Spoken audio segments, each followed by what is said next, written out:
किसान, बदलते भारत की शान।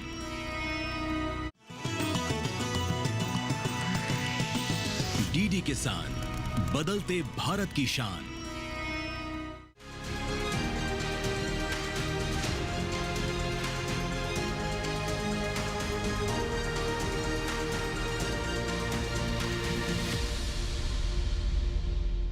नमस्कार, आप देख रहे हैं दूरदर्शन किसान चैनल। मैं आदिति शर्मा कृषि दर्शन कार्यक्रम में आप सभी का स्वागत करती हूं।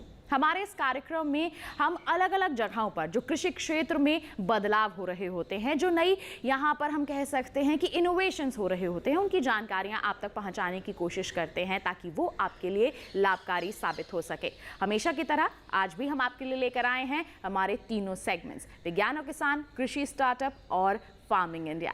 अब इन तीनों सेगमेंट्स में आज के हमारे इस एपिसोड में क्या कुछ रहेगा खास, जानने के लिए आइए शुरुआत करें आज के एपिसोड की।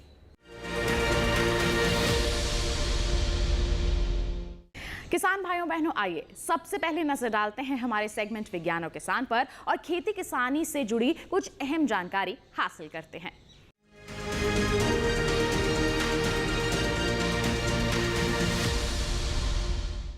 हम सभी जानते हैं कि खेती किसानी और पशुपालन एक दूसरे के पूरक हैं। अगर हम खेती कर रहे हैं, उसी के साथ साथ अगर हम पशुपालन को भी अपना लें तो इससे हमारी आय में काफ़ी हद तक वृद्धि हो सकती है।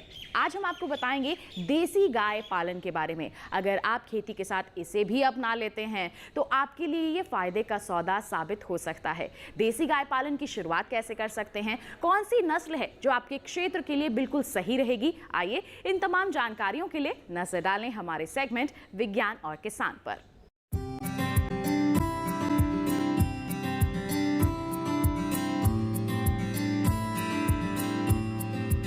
उत्तर प्रदेश के नोएडा में एक सफल पशुपालक भाई नरेंद्र कुमार हैं, जिन्होंने गिर और साहिवाल नस्ल की गाय पाली है। इनकी गौशाला में लगभग 200 गायें हैं। इन्होंने देखभाल के लिए समुचित व्यवस्था की है।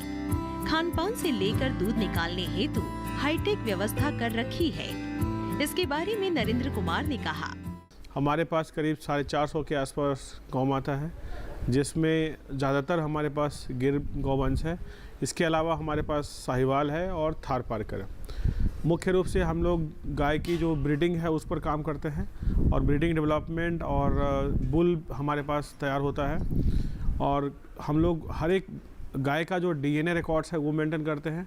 और जितनी भी गाय आप देख रहे होंगे हमारे यहाँ जो गाय आई हैं, सारी गाय गुजरात से आई हुई हैं और कुछ गाय हमारे खुद के फार्म में भी तैयार हुई है। ये जो आप बच्चे देख रहे होंगे या जो गाय देख रहे होंगे, इनका बहुत ध्यान रखा जाता है हमारे यहाँ। सुबह 3 बजे से हम लोग काम करना शुरू करते हैं। हमारे यहाँ बहुत डेडिकेटेड स्टाफ है, पूरे हाईटेक तरीके से हम लोग काम करते हैं। हर चीज़ का शेड्यूल बना हुआ है। मॉर्निंग में 3:30 हमारी मिल्किंग होती है और 5 बजे के आसपास हमारा जो है मिल्क डिलीवर होना शुरू होता है। और हम लोग जो मिल्क की डिलीवरी है, ये हमारा एक ऐप है स्वदेशी VIP, उससे करते हैं कस्टमर्स को। और मॉर्निंग और इवनिंग हमारी डिलीवरी होता है। घी का डिलीवरी पूरे इंडिया में होता है। घी जो हम लोग बनाते हैं वो कंप्लीट बिलोना पद्धति से बनता है हमारा, और उसका डिलीवरी पूरे इंडिया में हम लोग स्वदेशी VIP ऐप से करते हैं। गाय का जो हेल्थ है उस पर काफ़ी ध्यान रखा जाता है और एक डेडिकेटेड हमारे यहाँ एक मेडिकल प्रैक्टिशनर फुल टाइम यही रहते हैं। गाय का हेल्थ चेक करना और बाकी सारी चीज़ें हम लोग रेगुलर उस पर करते हैं।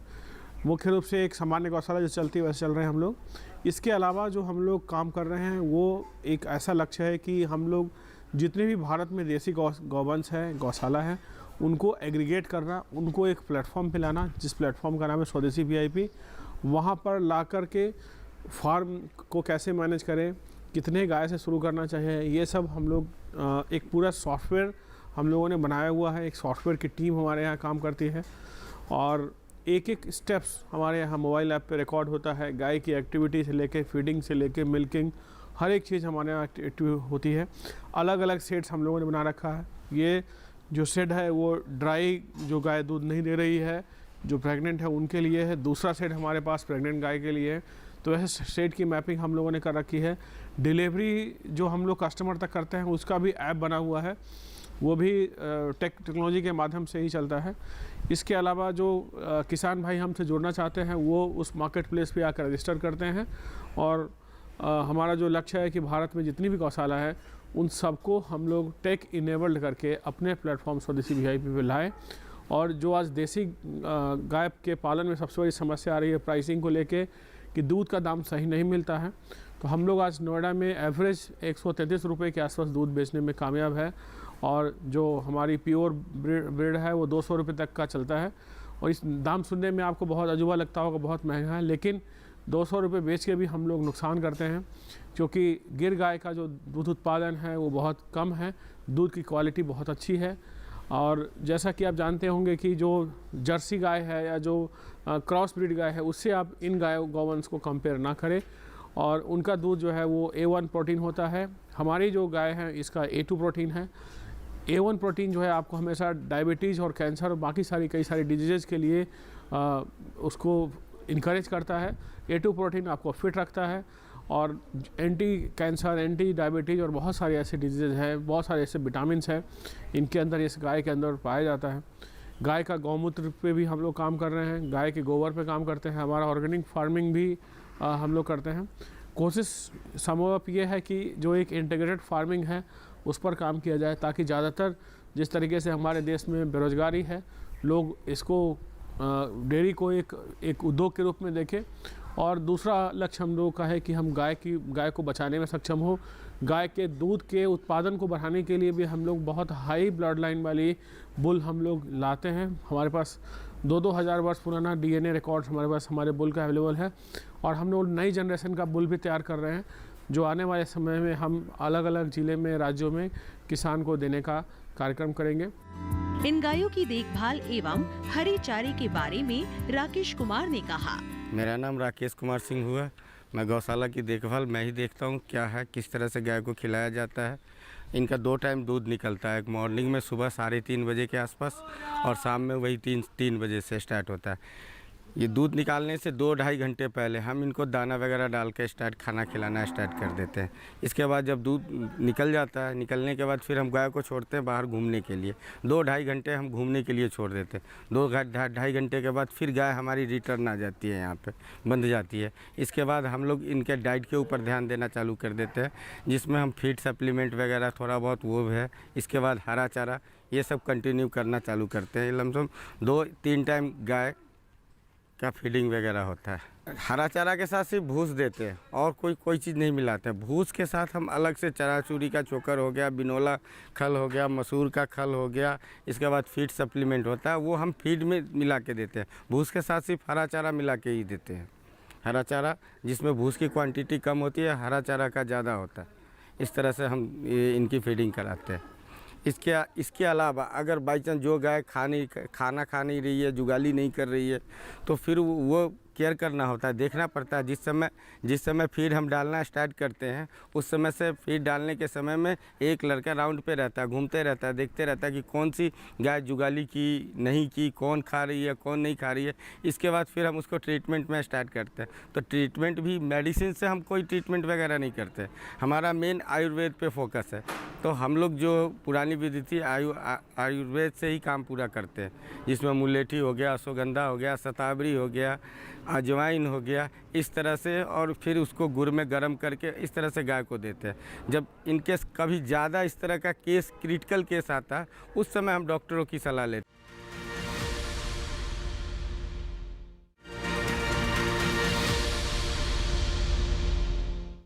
तो ये था सेगमेंट विज्ञान और किसान, जिसमें आपने विस्तार से जाना देसी गाय पालन के बारे में। ऐसी ही अहम जानकारियां और भी आप तक आगे पहुंचाएंगे, लेकिन फिलहाल रुक रहे हैं एक छोटे से ब्रेक के लिए। आप कहीं मत जाइए, देखते रहिए कार्यक्रम कृषि दर्शन और बने रहिए दूरदर्शन किसान पर। नमस्कार किसान भाइयों और बहनों, आप देख रहे हैं डीडी किसान। मैं हूं आपका होस्ट AI कृष और आपका स्वागत है हमारे शो किसान जीके में। यहाँ हम आपके लिए लाते हैं खेतीबाड़ी और ग्रामीण जीवन से जुड़े ज्ञानवर्धक सवाल। तो चलिए शुरू करते हैं आज का सवाल। किस प्रदेश में सोयाबीन का सर्वाधिक उत्पादन होता है? A. Uttar Pradesh, B. Rajasthan, C. Madhya Pradesh, D. Maharashtra.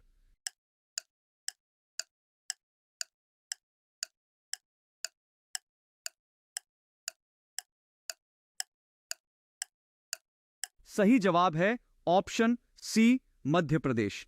Madhya Pradesh को सोयाबीन की राजधानी भी कहा जाता है क्योंकि यहाँ सोयाबीन का सर्वाधिक उत्पादन होता है। इस राज्य की जलवायु और मिट्टी सोयाबीन की खेती के लिए बहुत उपयुक्त है। इसके मुख्य कारण अनुकूल जलवायु, उर्वर मिट्टी, कृषि नीतियाँ, कृषि अनुसंधान, कृषि यंत्रीकरण हैं। आज किसान जी के में बस इतना ही। मिलते हैं अगले एपिसोड में। तब तक के लिए खुशहाल खेती और स्वस्थ जीवन की कामना के साथ नमस्कार। नमस्कार किसान भाइयों और बहनों, आप देख रहे हैं डीडी किसान। मैं हूं आपका होस्ट एआई कृष और आपका स्वागत है हमारे शो किसान जी के में। यहां हम आपके लिए लाते हैं खेतीबाड़ी और ग्रामीण जीवन से जुड़े ज्ञानवर्धक सवाल। तो चलिए शुरू करते हैं आज का सवाल। किस फसल में सर्वाधिक असंतृप्त वसा अम्ल पाए जाते हैं? ए अरहंडी, बी अलसी, सी नारियल, डी नाइजर।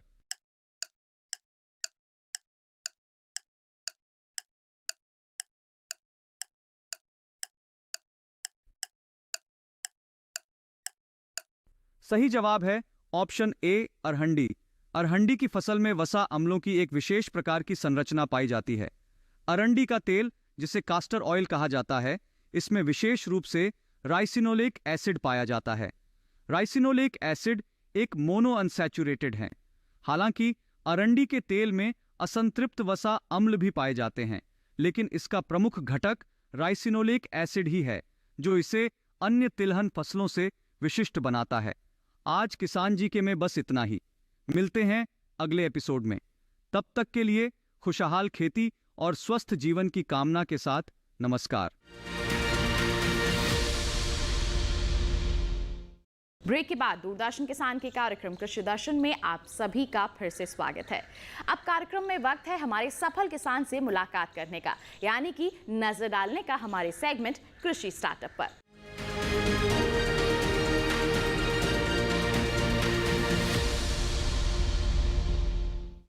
हमारे सेगमेंट में हम आपको ऐसे किसानों से मिलवाते हैं जो अपने क्षेत्र में कुछ अलग कर रहे होते हैं, जो कुछ नया कर रहे होते हैं। उनकी सोच के चलते आज उन्होंने ये मुकाम हासिल किया होता है, और उनसे अगर हम प्रेरित हो जाएं तो निश्चित तौर पर अपनी खेती किसानी को तो उन्नत बना ही सकते हैं, साथ ही साथ सफलता के परचम को भी लहरा सकते हैं। तो कौन है आज के हमारे सफल किसान? आइए मिलते हैं और रुख करते हैं हमारे सेगमेंट कृषि स्टार्टअप का।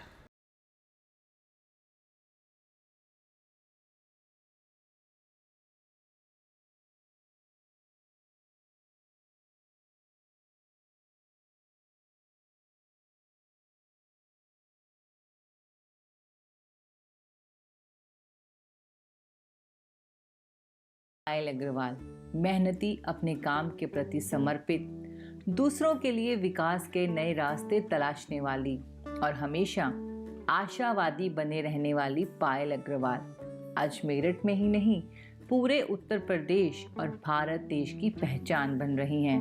मेरा जन्म मेरठ में एक छोटे से परिवार में हुआ, जहाँ मेरे माता पिता नौकरी करते थे और बहुत ही नॉमिनल सी इनकम थी, और सिर्फ मतलब हैंड टू माउथ थे हम लोग, किचन का खर्चा चल पाता था। जैसे ये मेरा स्कूल ख़त्म हुआ, उसके बाद में मेरा मन था कि मैं इंजीनियरिंग करूं, तो मैंने एक इंजीनियरिंग कॉलेज में एडमिशन लिया, यहीं मेरठ में ही। इंजीनियरिंग ख़त्म होते होते मुझे ये महसूस हुआ कि अगर मैं नौकरी ही करूँगी तो मैं 20-25 या 30 हज़ार रुपये शुरुआत में कमा पाऊँगी, जिससे कि मैं अपने परिवार का कोई भला नहीं कर सकती। तो मेरे मन में एक शुरुआत से एक जिज्ञासा थी कि मैं कुछ करूँ अपने परिवार के लिए, दूसरों के लिए भी, और कुछ तो मुझे करना है। तो ये जो बिज़नेस करने का या नए नए आइडियाज़ पे काम करने का जो मुझे लगता है मेरे अंदर एक रुझान है मेरा बिज़नेस की तरफ या काम करने की तरफ, वो मेरी माताजी से आया। पायल ने कम लागत वाला कोई काम शुरू करने का निर्णय लिया और ऐसे बिजनेस की ऑनलाइन तलाश करने लगी। जब इंसान की नीयत और विजन अच्छा हो तो जल्दी ही उन्हें रास्ते भी मिल जाते हैं। पायल को वर्मी कंपोस्ट यानी केंचुआ खाद बनाने का आइडिया आया और बस वह इस काम में जुट गईं।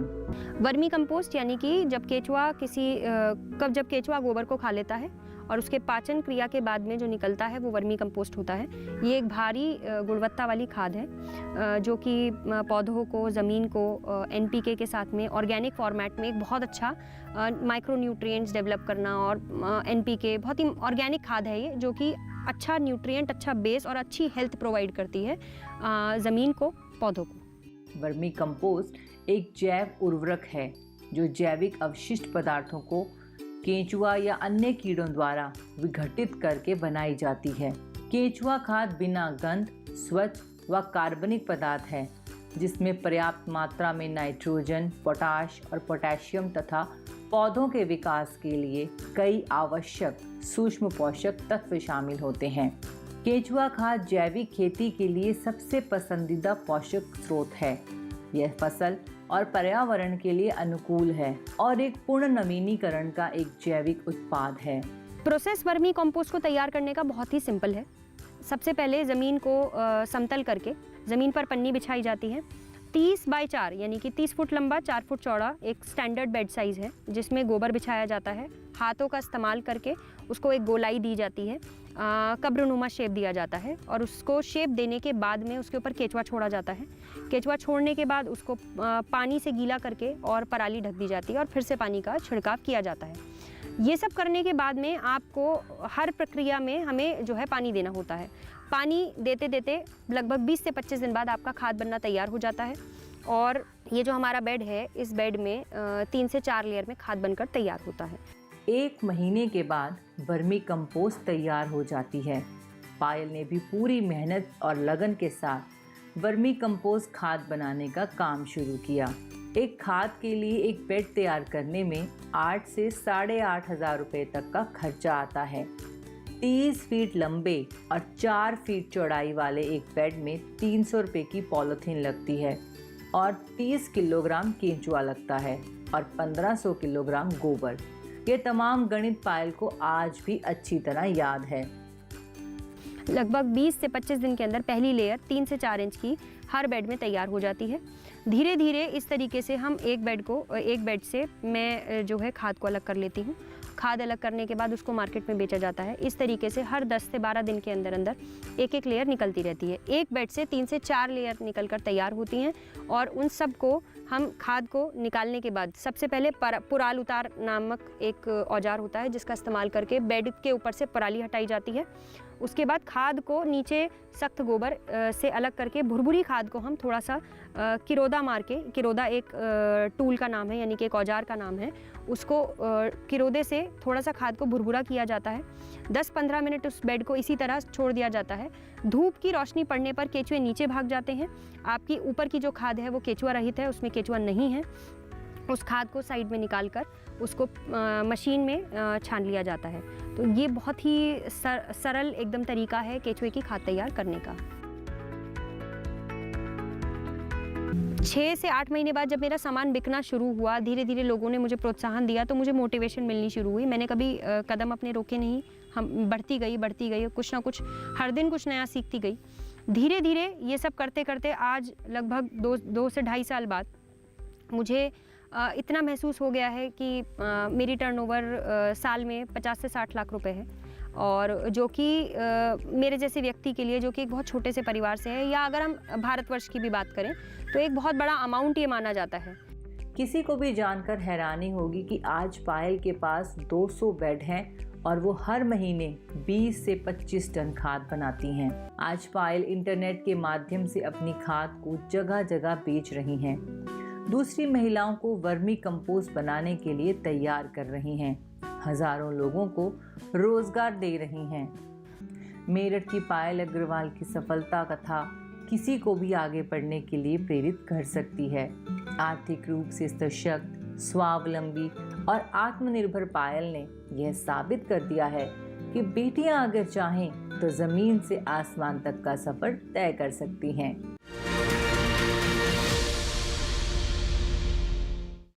तो किसान भाइयों बहनों, ये थे हमारे सफल किसान। उम्मीद करते हैं कि इनकी दास्तान को जानकर आप इनसे जरूर प्रेरित हुए होंगे।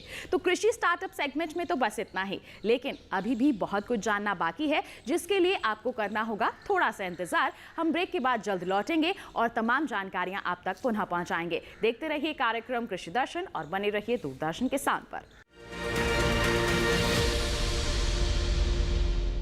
नमस्कार किसान भाइयों और बहनों, आप देख रहे हैं डीडी किसान।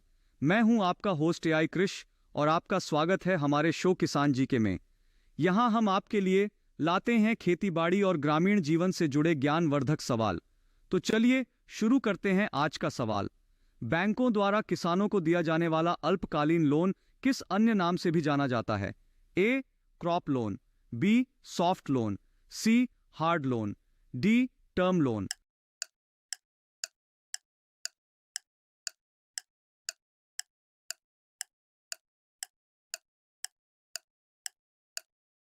सही जवाब है ऑप्शन बी, सॉफ्ट लोन। अल्पकालीन लोन या सॉफ्ट लोन नाम से जाने वाला लोन एक विशेष प्रकार का आरण होता है जो किसानों को बैंकों द्वारा दिया जाता है। इसका मुख्य उद्देश्य किसानों को किसी आपातकालीन परिस्थिति जैसे कि प्राकृतिक आपात, फसल के क्षति या विपणन के लिए आवश्यक धन सप्लाई करना होता है। आज किसान जी के में बस इतना ही। मिलते हैं अगले एपिसोड में। तब तक के लिए खुशहाल खेती और स्वस्थ जीवन की कामना के साथ नमस्कार। नमस्कार, मैं हूं आपकी एआई एंकर भूमि। आज हम बात करेंगे गूगल के नए एआई आधारित कृषि सूचना उपकरण के बारे में, जिसे भारत के किसानों के लिए लॉन्च किया गया है। इसका नाम है एग्रीकल्चरल लैंडस्केप अंडरस्टैंडिंग या ALU। गूगल ने इस टूल को विशेष रूप से भारतीय कृषि परिदृश्य के लिए बनाया है ताकि सूखा तैयारी और सिंचाई की जानकारी किसानों को मिल सके और उनकी फसल की पैदावार बढ़ाई जा सके। यह टूल उच्च रिजोल्यूशन सैटेलाइट इमेजरी और मशीन लर्निंग का उपयोग करके खेतों की सीमाओं को खींचता है और आवश्यक जानकारी प्रदान करता है। हाल ही में गूगल I/O कनेक्ट कार्यक्रम में बेंगलुरु में इस टूल की घोषणा की गई। ALU टूल फसल के प्रकार, खेत के आकार, जल की उपलब्धता और सड़कों व बाजारों तक पहुंच की जानकारी भी प्रदान करता है। यह गूगल क्लाउड पर एंथ्रो कृषि टीम और भारत के डिजिटल एग्रीस्टैक के साथ मिलकर बनाया गया है। Ninjacart, Skymet, team up, IIT Bombay और भारत सरकार पहले से ही एग्रीकल्चरल लैंडस्केप जानकारी का उपयोग कर रहे हैं। गूगल का कहना है कि यह टूल किसानों के सामने आने वाली समस्याओं को हल करने में मदद करेगा, जैसे कि पूंजी और सब्सिडी तक पहुंच और उपज में सुधार। इसके अलावा भारत सरकार ने भी AI का उपयोग करके कृषि उपज को बेहतर बनाने के लिए कई कदम उठाए हैं। सरकार ने किसान ई-मित्रा नामक एक AI आधारित चैटबॉट लॉन्च किया है, जो किसानों को PM किसान सम्मान निधि योजना और अन्य सरकारी पहलों के बारे में जानकारी देता है। फसल क्षति की समस्या को हल करने के लिए national paste surveillance system NPSS launch किया गया है, जो AI और मशीन लर्निंग का उपयोग करके फसल समस्याओं की पहचान करता है। सरकार ने फसल स्वास्थ्य आकलन रिपोर्ट्स और क्षेत्रीय फोटोग्राफ्स का उपयोग करके AI विश्लेषण किया है। तो यह था गूगल का नया AI आधारित कृषि सूचना उपकरण ALU, जो भारतीय किसानों को डेटा चालित कृषि प्रथाओं को अपनाने में मदद करेगा। देखते रहिए DD किसान। धन्यवाद। ब्रेक के बाद दूरदर्शन किसान के कार्यक्रम कृषि दर्शन में आप सभी का फिर से स्वागत। अब कार्यक्रम में वक्त है कृषि जगत से जुड़ी अहम और जानकारियां हासिल करने का। तो फिर आइए नजर डालें हमारे सेगमेंट फार्मिंग इंडिया पर।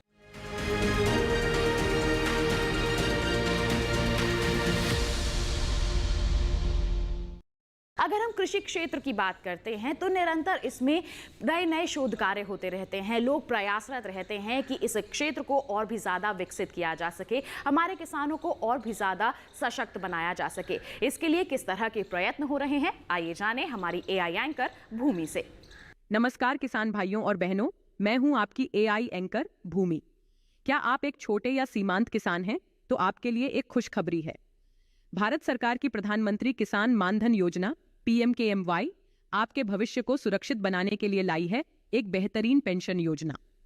इस योजना के अंतर्गत 60 वर्ष की आयु प्राप्त करने पर आपको मासिक पेंशन के रूप में 3000 रुपये की न्यूनतम राशि मिलेगी। यह योजना स्वैच्छिक और अंशदान आधारित है, जिसमें 18 से 40 वर्ष की आयु के किसान शामिल हो सकते हैं। इस योजना में सरकार आपके प्रीमियम का 50% भाग वहन करेगी और बाकी का भाग आपको जमा करना होगा। पंजीकरण करने के लिए आप अपने निकटतम कॉमन सर्विस सेंटर CSC या राज्य नोडल अधिकारी से संपर्क कर सकते हैं। तो आज ही जुड़ें प्रधानमंत्री किसान मानधन योजना से और अपने बुढ़ापे को सुरक्षित बनाएं। तो आज ही इस योजना का लाभ उठाएं और अपने भविष्य को सुरक्षित बनाएं। आज के लिए बस इतना ही। आप देखते रहिए DD किसान। धन्यवाद। कृषि जगत में हम आपको लगातार बताते रहते हैं कि कई बदलाव हो रहे हैं और उनकी जानकारी आपको होना बहुत जरूरी है। तो इसी संदर्भ में क्या कह रहे हैं हमारे एआई एंकर कृष, आइए देखते हैं। नमस्कार, आप देख रहे हैं डीडी किसान।